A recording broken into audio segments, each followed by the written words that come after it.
सभी को जय मसीह की। आज हम पढ़ेंगे रोमियो अध्याय 11। इज़राइल पर परमेश्वर की दया। इसलिए मैं कहता हूँ, क्या परमेश्वर ने अपनी प्रजा को त्याग दिया? कदापि नहीं। मैं भी तो इज़राइली हूँ, अब्राहम के वंश और बिन्यामीन के गोत्र में से हूँ। परमेश्वर ने अपनी उस प्रजा को नहीं त्यागा जिसे उसने पहले ही से जाना।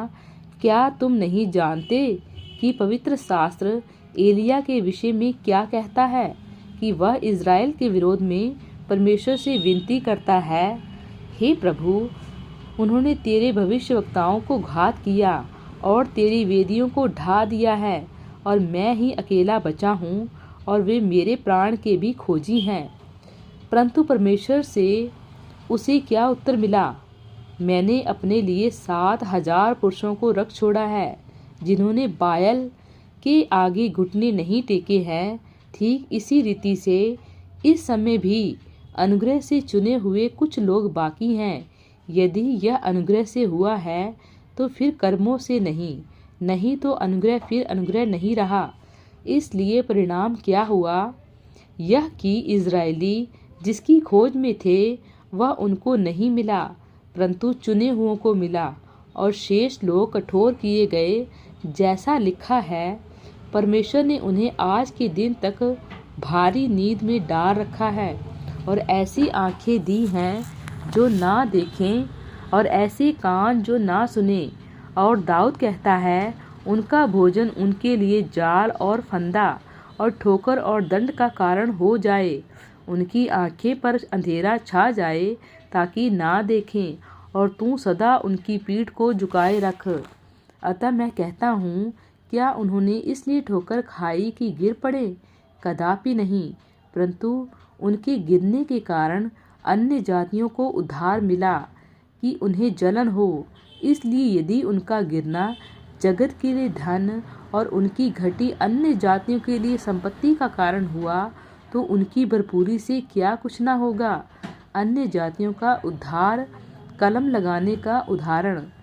मैं तुम अन्य जातियों से यह बातें कहता हूँ, जबकि मैं अन्य जातियों के लिए प्रेरित हूँ, तो मैं अपनी सेवा की बड़ाई करता हूँ, ताकि किसी रीति से मैं अपने कुटुंबियों में जलन उत्पन्न करवाकर उनमें से कई एक का उद्धार कराऊं।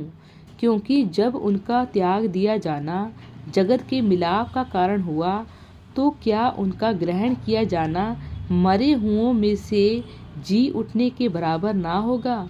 जब भेंट का पहला पेड़ा पवित्र ठहरा, तो पूरा गुथा हुआ आटा भी पवित्र है, और जब जड़ पवित्र ठहरी, तो डालियां भी ऐसी ही हैं।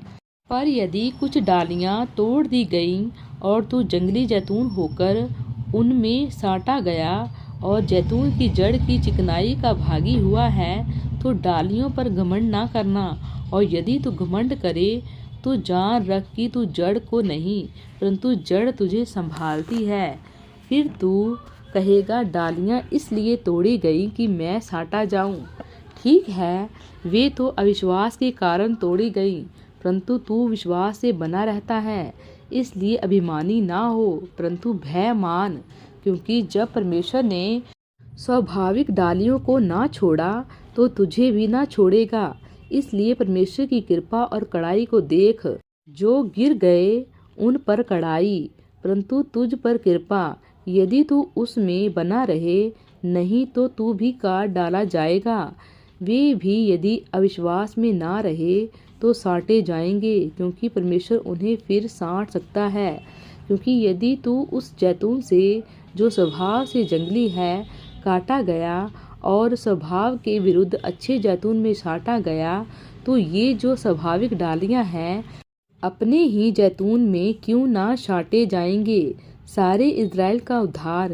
हे भाइयों, कहीं ऐसा ना हो कि तुम अपने आप को बुद्धिमान समझ लो। इसलिए मैं नहीं चाहता कि तुम इस भेद से अनजान रहो कि जब तक अन्य जातियां पूरी रीति से प्रवेश ना कर लें, तब तक इज़राइल का एक भाग ऐसा ही कठोर रहेगा, और इस रीति से सारा इज़राइल उद्धार पाएगा। जैसा लिखा है, छुड़ाने वाला सिय्योन से आएगा, अभक्ति को याकूब से दूर करेगा। और उनके साथ मेरी यही वाचा होगी, जबकि मैं उनके पापों को दूर कर दूंगा। सुसमाचार के भाव से तो तुम्हारे लिए वे परमेश्वर के बैरी हैं, परंतु चुन लिए जाने के भाव से वे बाप दादों के कारण प्यारे हैं, क्योंकि परमेश्वर के वरदान और बुलाहट अटल है। क्योंकि जैसे तुमने पहले परमेश्वर की आज्ञा ना मानी, परंतु अभी उनकी आज्ञा ना मानने से तुम पर दया हुई, वैसे ही उन्होंने भी अब आज्ञा ना मानी कि तुम पर जो दया होती है, इससे उन पर भी दया हो। क्योंकि परमेश्वर ने सबको आज्ञा उल्लंघन का बंदी बनाकर रखा, ताकि वह सब पर दया करे। परमेश्वर की स्तुति। आहा, परमेश्वर का धन और बुद्धि और ज्ञान क्या ही गंभीर है। उसके विचार कैसे अथाह और उसके मार्ग कैसे अगम हैं। प्रभु की बुद्धि को किसने जाना, या उसका मंत्री कौन हुआ, या किसने पहले उसे कुछ दिया है जिसका बदला उसे दिया जाए। क्योंकि उसकी ओर से और उसी के द्वारा और उसी के लिए सब कुछ है। उसकी महिमा युगानुयुग होती रहे। आमीन। प्रभु आपको इन वचनों द्वारा बहुतायत से आशीष दें। आमीन।